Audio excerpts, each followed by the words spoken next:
நேர்களை வாங்க பேசலாம் நிகழ்ச்சி தொடர்கிறது. மேடம், இப்போ பல்வேறு கருத்துக்கள் இந்த விவகாரத்தை பற்றி பேசியிருக்கோம். வேண்டுமா வேண்டாமா, விவகாரத்து என்பது ஒரு குடும்பத்தில் தேவையா இல்லையா அப்படிங்கறத பத்தி உங்களுடைய கருத்து என்ன? விவாகரத்து தேவைன்றது கட்டாயம் அப்படின்னு நம்ம சொல்ல வரல. அதாவது அது ஒரு உரிமை. சேர்ந்து வாழ்வதற்கு இரண்டு பேருக்கும் உரிமை இருப்பது மாதிரி அவர்களுக்குள் மனப்பிரச்சனைகளோ அல்லது ஒரு கருத்து வேறுபாடுகளோ ஏற்படும் போது பிரிந்து செல்வதற்கான ஒரு உரிமை தான் விவாகரத்து. அதே நேரத்துல எதற்கெடுத்தாலும் விவாகரத்து அப்படின்றதுலயும் நமக்கு உடன்பாடு கிடையாது. ஏன்னா கண்டிப்பாக ஒரு குடும்பம் அப்படின்னு எடுத்துக்கிட்டீங்கன்னா அதுல விட்டு கொடுத்து போறது, சகிப்புத்தன்மை என்பது இருக்கணும்.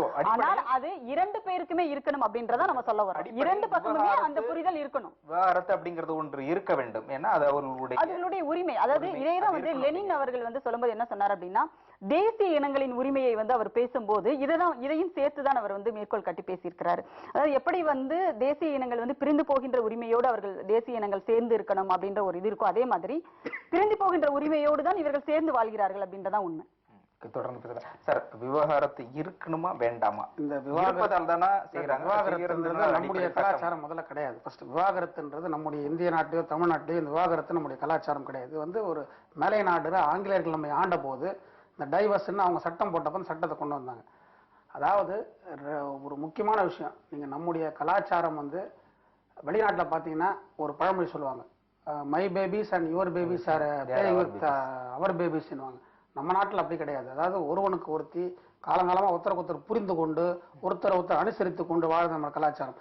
ஒரு சிலர் நீங்க சொன்ன மாதிரி 10% ஆண்கள், ஒரு 10% பெண்கள் ஒருத்தர் புரிஞ்சுக்காம குடிச்சிட்டு அடிக்கிறது அல்லது திட்டுறது அல்லது கொடுமைப்படுத்துறது, சந்தேகப்படுறது போன்ற விஷயங்கள் கண்டிப்பாக ஆண் பக்கத்திலையும் ஒரு 10% இருக்கும், பெண் 10% இருக்கும்.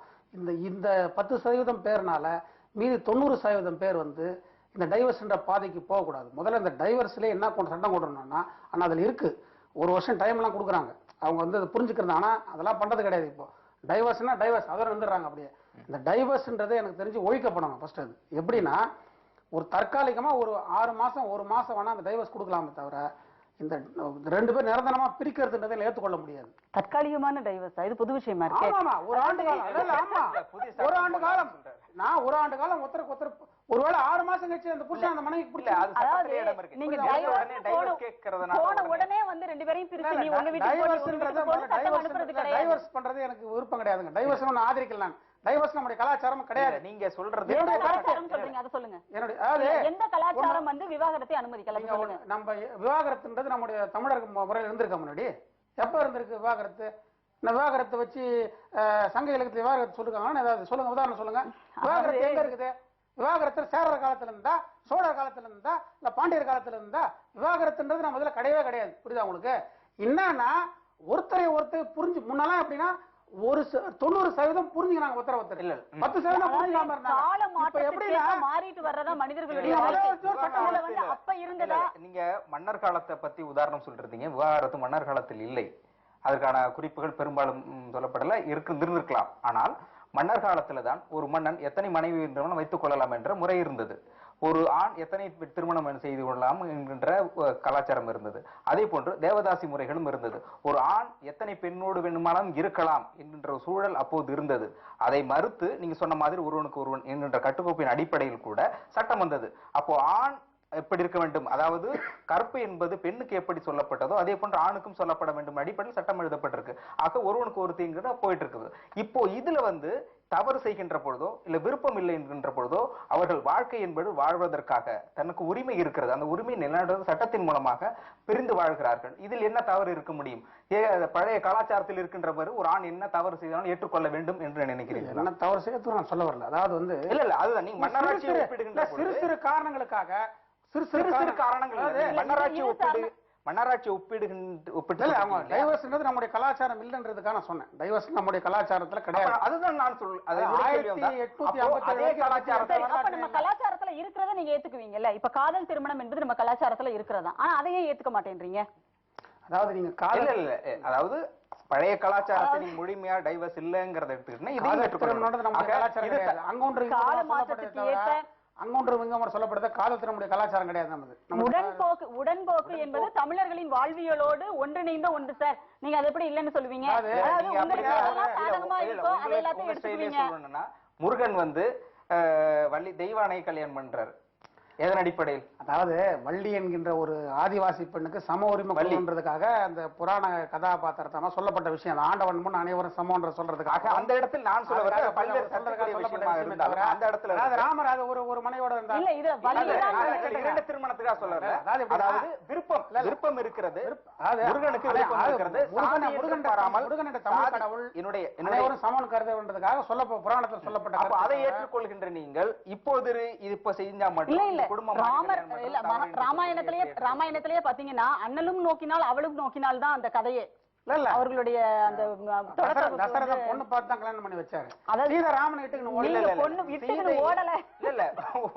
ஓடலைங்கிறது இல்ல, ஓடுவதற்கான எல்லாமே இருந்தது. அதாவது வில்லை யார் அந்த வில்லை முறிக்கிறார்களோ அவர் தான். அப்போ பார்க்கின்ற போதே காதல் வந்து விட்டது.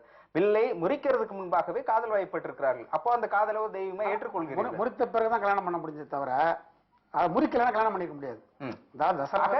அந்த பார்வையில் காதலை சொல்கிறார்கள். அதாவது பார்வையில் காதல் ஏற்பட்டிருக்கலாம், ஆனால் காதலுக்காக திருமணம் நடக்கல. காதலுக்காக இரண்டு பேருடைய பெற்றோர், அதாவது கம்பன் வந்து அவங்க ரெண்டு பேரும் பார்க்கும்போது ஒருத்தர் புரிந்து கொள்வதற்காக அந்த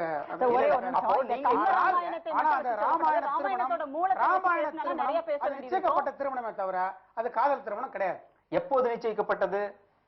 அந்த வில்ல உடைச்சி அதுக்கப்புறம் அந்த வில்லை முன்பாக நிச்சயிக்கப்படல. இல்ல நிச்சயிக்கப்படவில்லை. ஆனால் அவர்களுக்குள் காதல். அந்த வில்லை உடைப்பதற்கு முன்பாக அதுக்கு முன்பாகவே அவரை பார்க்கின்ற அதாவது அரண்மனைக்கு அந்த உள்ள நுழையும் போதே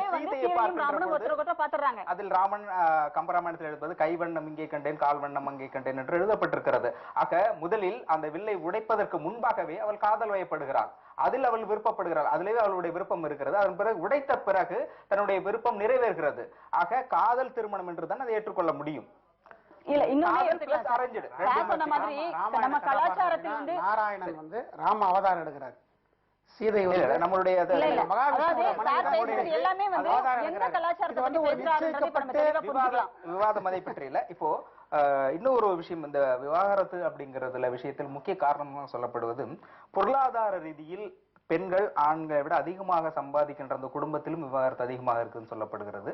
சோ ஒருவேளை பெரியாருடைய அந்த கருத்தின்படி பெண்கள் ஆணுக்கு சமமாக பெண்கள் சம்பாதிக்கின்ற பொழுது பொருளாதார ரீதியில் தன்னிறைவு பெறுகின்ற பொழுது ஆணோடு ஒத்து வாழ முடியாதனால இந்த விவாகரத்து அதிகமாகிறதா அப்படின்னு சொல்ல முடியாது. அது என்னன்னா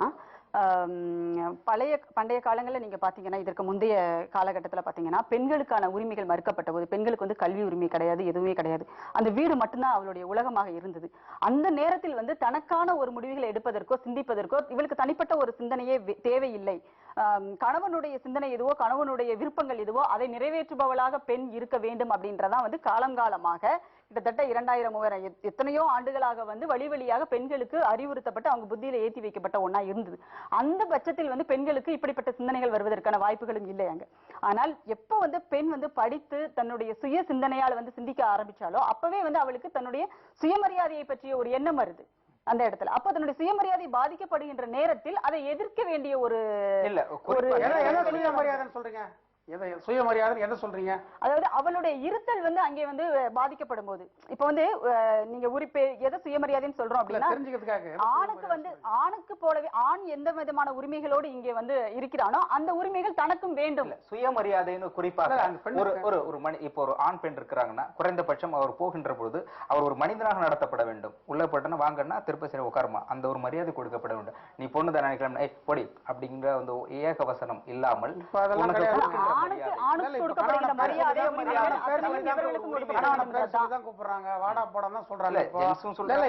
பெண்கள் இப்ப வந்து எப்படின்னா படித்த பெண்கள் யாருமே வந்து புருஷனை வந்து வாங்கலாம் சொல்றதுலாம் அதெல்லாம் 10 வருஷம் ஆகி போச்சு. இப்ப வாடான்னு சொல்றது போடான்றது இப்பதான் இப்ப 10 ஆண்டுகளா அப்ப வந்து குறிப்பா படித்த பெண்கள் வந்து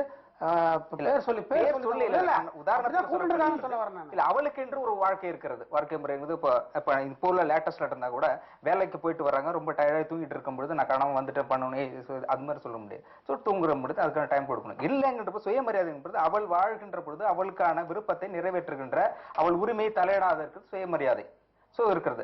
அப்போ அந்த மாதிரி நம்ம இப்ப ஏற்கனவே மேடத்திட்ட கேட்ட மாதிரி பொருளாதார ரீதியில் விவாகரத்து அதிகரிக்கிறதா? அதுவும் உண்மைதான். எப்படின்னா இப்போ வந்து பெண்கள் நல்லா படிக்கிறாங்க. இன்னைக்கு வந்து பெண்கள் வந்து மிகப்பெரிய அளவில் இன்னைக்கு ஒரு ஆட்டோ ஓட்டுறது ஃப்ளைட் ஓட்டுற வரைக்கும் பெண்கள் மிகப்பெரிய சாதனை. அதையும் குறிப்பாக நம்முடைய இந்தியாவில் தமிழ்நாட்டில் வந்து பெண்கள் படிச்சிருக்காங்க. பெண்கள் அதிகமாக நல்லா படிக்கிறாங்க, வரவேற்கத்தக்க விஷயம். நீங்க பார்த்தீங்கன்னா இந்த பிடெக் இந்த இன்ஜினியரிங் கேம்பஸ் இன்டர்வியூ செலக்ட் ஆகிறதுல பார்த்தீங்கன்னா அதிகமானது வந்து பெண்கள் தான் செலக்ட் ஆகி 50,000 ரூபாய் 80,000 ரூபாய் இல்ல மார்க் பிளஸ் டூ. நான் சொல்றது எப்படின்னா நல்ல வேலைக்கு போறது, அதிகமான சம்பளம் 50,000 80,000 1 லட்சம் ரூபாய் சம்பளம் வாங்குறதுனா பெண் குழந்தைகள் தான். அவங்க வந்து அதை மறுக்க முடியாத உண்மை, வரவேற்க வேண்டிய உண்மை. ஆனா என்னன்னா அந்த பணம் அவங்க அந்த 80,000 50,000 வாங்கினோன்னு அவங்க ஃபர்ஸ்ட் அப்பா அம்மாவை மதிக்கிறது இல்லை, ரெண்டாவது கல்யாணம் அப்புறம் புருஷனை மதிக்கிறது கிடையாது. இதனாலதான் பிரச்சனையே இப்போ புரியுது அவங்களுக்கு. அதாவது அந்த அவங்க அந்த முதல் மாசமே அந்த 50,000 வாங்கினோடனே முதல்ல தன்னுடைய அப்பா அம்மாவை துச்சமா நினைக்க ஆரம்பிக்கிறாங்க. வாங்கின உடனே மதிக்கிறது இல்ல. ஆனா பெரும்பாலுமே உண்மை என்னன்னா முதல் மாசம் அம்மாவுக்கு புடவை எடுக்கிறது ஃபர்ஸ்ட் அப்பாட்ட கொடுத்து ஆசீர்வாதம் 99% முதல் வேலைக்கு போனவங்களுடைய நீங்க சர்வே தான் வேலைக்கு போய் சம்பாதிச்சு அக்கா தங்கச்சி அண்ணன் தம்பிங்களை கரையேத்திட்டு திருமண வயதை கடந்து வாழ்கிற எத்தனையோ பெண்கள் இருக்காங்க நாட்டுல. அம்மா அப்பாவை வந்து அதாவது ஒரு ஆண் குழந்தைகள் பராமரிக்க தவறிய பெற்றோர்களை வந்து திருமணமே செய்து கொள்ளாமல் அவங்களுக்காகவே வாழ்ற பெண்கள் இருக்கதான் செய்யறாங்க. அதனால சார் சொல்ற மாதிரி ஏதோ வந்து இவர் வந்து பொருளாதாரம் வந்துட்டதுனால வந்து இவங்க வந்து விவாகரத்துக்கு வந்து அதிகமாக வர்றாங்க. ஒரு குடும்பம் கணவன் மனைவி இருக்கின்ற பொழுது கணவனை விட அதிகமாக சம்பாதித்தாலோ இல்ல சம்பாதித்தாலோ நானும் சம்பாதிக்கிறேன் நீயும் சம்பாதிக்கிறீங்க, நீ போவலை நானும் பண்ணிட்டு நான் பண்றேன் நீயும் பண்ணுங்க அப்படிங்கிற ஒரு சூழல் வந்திருக்கு. நடைமுறையும் இருக்கு. நான் ஒரு நாளைக்கு சமைச்சா நீ ஒரு நாளைக்கு சமைங்க, நான் ஒரு நாளைக்கு துணி துவைச்சா நீங்களும் பண்ணுங்க. அதுல என்ன தப்பு இருக்கு? அதாவது எப்பவுமே வந்து ஒரு விஷயத்தை எடுத்துக்கணும். நம்ம பெண்களை பொறுத்த வரைக்கும் அவங்களுக்கு வந்து 3 விதமான சுமைகள் இருக்கு. ஒண்ணு வந்து பொருளாதாரத்தையும் அவங்க பார்த்துக்கணும், குடும்ப வேலைகளையும் அவங்க பார்த்துட்டு இருக்காங்க. கூடுதலாக வந்து இந்த சமூகத்தினுடைய பார்வைகள் இருக்கு இல்லையா, பேசுற பேச்சுக்கள், இதுவும் கூடுதலாக அவர்களுக்கு ஒரு பிரச்சனையா இருக்குது. ஆனா ஆணுக்கு வந்து என்னன்னா வேலைக்கு போயிட்டு வந்தா வீட்டுல வந்து அவர்களுக்கு எந்த ஒரு இதுவும் கிடையாது, எல்லாத்தையுமே வந்து பெண்களே பார்த்துக்கணும், அவ்வளவு அதோட முடிஞ்சிருச்சு. அப்படி இருக்கும் பட்சத்தில் சில வந்து பெண்களுடைய எதிர்பார்ப்புகள் கொஞ்சம் அதிகமா இருக்கதா செய்யும். ஏன்னா வேலைகள் வந்து பலு யாருக்கு அதிகமா இருக்கு? வீட்டுக்கு வந்தா ஹாயா வந்த உடனே தொலைக்காட்சி பாக்குறது, இல்லைன்னா வந்து நண்பர்களோடு அரட்டை அடிக்க போயிடுறது, இரவு நேரத்தில் உணவுக்கு மட்டும் வர்றது, இப்படியான விஷயங்கள் எல்லாம் வந்து ஆண்களுக்கான ஒரு வாய்ப்புகளா இங்க இருக்கு. ஆனா பெண்களுக்கு வந்து சரியா வந்து அங்க 6 மணிக்கு வேலை முடிஞ்சு அடிச்சு பிடிச்சு பஸ்ஸை பிடிச்சு வீட்டுக்கு வந்தா இரவு இங்க வந்து ஒரு காஃபி போட்டு குடிக்கிறதுல இருந்து எல்லாத்தையுமே வந்து இவங்க தான் செய்ய வேண்டியது இருக்கு. உணவு சமைக்கணும், அடுத்த நாள் குழந்தைகளுக்கு வந்து பள்ளிகளுக்கு வந்து தயார்படுத்தி அனுப்பணும். இதை வந்து ஆண்கள் பகிர்ந்து கொள்ள வேண்டும் அப்படின்னு எதிர்பார்க்கும் போது இதுல என்ன தவறு இருக்கு? Okay sir. சார் அவங்க சொல்றது என்னன்னா ஜென்ஸ் என்னதான் சம்பாதிச்சாலும் 10 மணிக்கு போறாங்க, 5 மணிக்கு வேலையை முடிச்சிடுறாங்க, அதுக்கப்புறம் சம்பளம் தூக்கி போட்டு ஆயா இருக்கிறாங்க. ஆனால் இவங்க வேலைக்கும் போறாங்க, வாழ்க்கை முறையே அப்படிதான் இருக்குது. சமைச்சு வச்சுட்டு துணி துவைச்சிட்டு 10 பாத்திரம் தேய்ச்சி வேலைக்கு போயிட்டு திரும்பி ஜென்ஸ் அப்ப வந்து என்னன்னா இவங்க பார்வையில 10 பாத்திரம் தேய்க்கிறது இழிவான. அவங்கதான் அதாவது எப்படின்னா இது வந்து இரு சமம் தெரியல. இது வரக்கூடிய காலங்கள்ல இப்ப எப்படிதான் நடக்க போகுதுன்னு நினைக்கிறேன். ஆண் வந்து வீட்டினுடைய வேலையும் பார்த்துக்கின்னு வேலைக்கும் போயின்னு அந்த பெண்ணுக்கு எல்லாத்தையும் கொடுத்துட்டு புரியுது அவங்களுக்கு. இது வரக்கூடிய காலங்கள்ல இரு சுமைய ஆண் சுமக்கக்கூடிய ஒரு துர்பாக்கியமான சூழ்நிலை.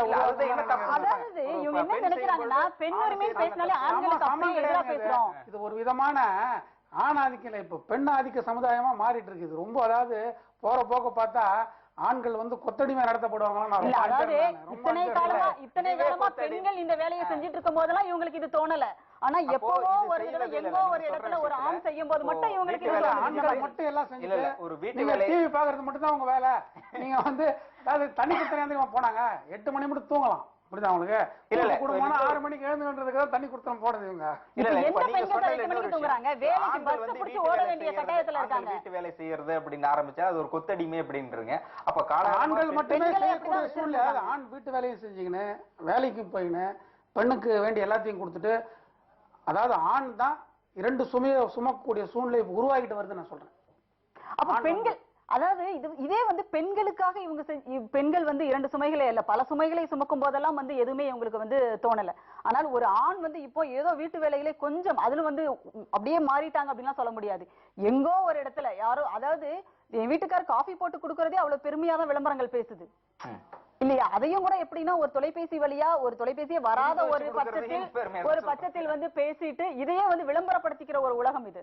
ஆனா இவங்க என்னன்னா ஆண்கள் வந்து அப்படியே கொத்தடிமைகளா போயிடுவாங்க. இதெல்லாமே வந்து என்ன ஒரு பேச்சு எனக்கு தெரியல.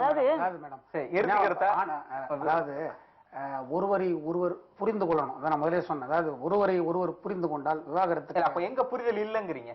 எனக்கு தெரிஞ்சு ஒரு சட்டம் கொண்டு வந்தாங்க. 3 வருஷம் கூட்டு குடும்ப வாழ்க்கை ஒரு கல்யாணம் பண்ணவனே கவர்மெண்ட் கம்பல்சரி ஆகும். ஆமா கவர்மெண்ட் கம்பல்சரி ஆக்கி ஒரு 3 வருஷம் அப்பதான் குடும்பம்னா என்ன, வாழ்க்கைன்னா என்னன்னு சொல்லிட்டு இந்த கணவன் மனைவி 2 பேரும் புரிஞ்சுக்க முடியும். எடுத்தவனே ஒரு நீங்க கூட்டு குடும்பம் வாழ்றீங்களா? நான் கூட்டு குடும்ப வாழ்க்கை 1 ஆண்டு வாழ்ந்தேன். அதனாலதான் அந்த வெளியே வந்தப்ப இருக்கக்கூடிய பிரச்சனைகள், பிரச்சனைகள் 2 விஷயத்தையுமே நான் என்னால காண முடியுது. அதாவது ஒருவரை புரிந்து கொள்வது மட்டும் இல்ல, பெற்றோர்கள் தன்னுடைய மகன் தன்னுடைய மருமகளுக்கு பல விஷயங்களை சொல்லி கொடுப்பாங்க. அவங்க வாழ்க்கையினா வாழ்வியல்ன்றத ஒரு பெண் தன்னுடைய தாய் கிட்ட மட்டும் இல்ல, தன்னுடைய மாமனார் கிட்டையும் தெரிஞ்சுக்க முடியும். 3 ஆண்டு காலம் கட்டாயமா கூட்டு குடும்ப வாழ்க்கைய சட்டமா இந்தியால கொண்டு வரணும். அதுல 1.5 ஆண்டுகள் வந்து கணவன் வீட்டிலையும் 1.5 ஆண்டுகள் மனைவி வீட்டிலையும் அப்படின்னு ஒரு சட்டம் கொண்டு வந்தா கூட நல்லதா இருக்கும். ஏன்னா முழுக்க வந்து 3 ஆண்டுகளும் கணவன் வீட்டிலேயே இருக்கும்போது வந்து அது நியாயமா படல நமக்கு வந்து. இவர் சார் சொல்ற மாதிரி அவருடைய விருப்பத்தின் பேர்லயே அது அவருடைய விருப்பமா இருந்தா கூட அதுல 1.5 ஆண்டுகள் இவங்க வீட்லயும் 1.5 ஆண்டுகள் இவங்க வீட்லயும் இருந்துக்கலாம். அப்படி வந்து ஒரு சட்டம் வந்தா கூட நல்லாதான் இருக்கும். நிறைவுடைய அந்த புரிதல் அப்படிங்கிறதுக்கான காரணம் எப்படி இருந்தால் புரிதல் நடக்கும்? குடும்பம் என்பது ஜனநாயகப்படுத்தப்படணும், அதுதான் முதல் காரணம். இன்னொன்னு பாத்தீங்கன்னா புரிதல் என்பது 2 பக்கமும் இருக்கணும். காலம் பூரா நான் மட்டுமே வந்து புரிஞ்சுக்கிட்டு, பெண் மட்டுமே வந்து ஒரு ஆணை புரிஞ்சுக்கிட்டு, அவனுடைய கண் அசைவை கூட புரிஞ்சுக்கிட்டு, கணவர் இப்படி பார்த்தாருன்னா அவருக்கு உடனே தண்ணி வேணும்னு அர்த்தம் அப்படின்னா உடனே தண்ணி எடுத்துட்டு ஓடணும். இப்படியெல்லாம் ஒரு புரிதல் இருக்கிறத நாங்க வந்து ஒத்துக்கவே முடியாது. இதே புரிதல் 2 பேருக்குமே இருக்கணும். மனைவியும் வேலைக்கு போறா, சம்பாதிக்கிறா, குழந்தைகளை பாத்துக்கிறா, தன்னுடைய பெற்றோர்களை பாத்துக்கிறா. ஏன்னா இப்ப அப்படித்தானே கணவனுடைய பெற்றோர்களை தானே மனைவி வந்து பாத்துக்கிறாங்க.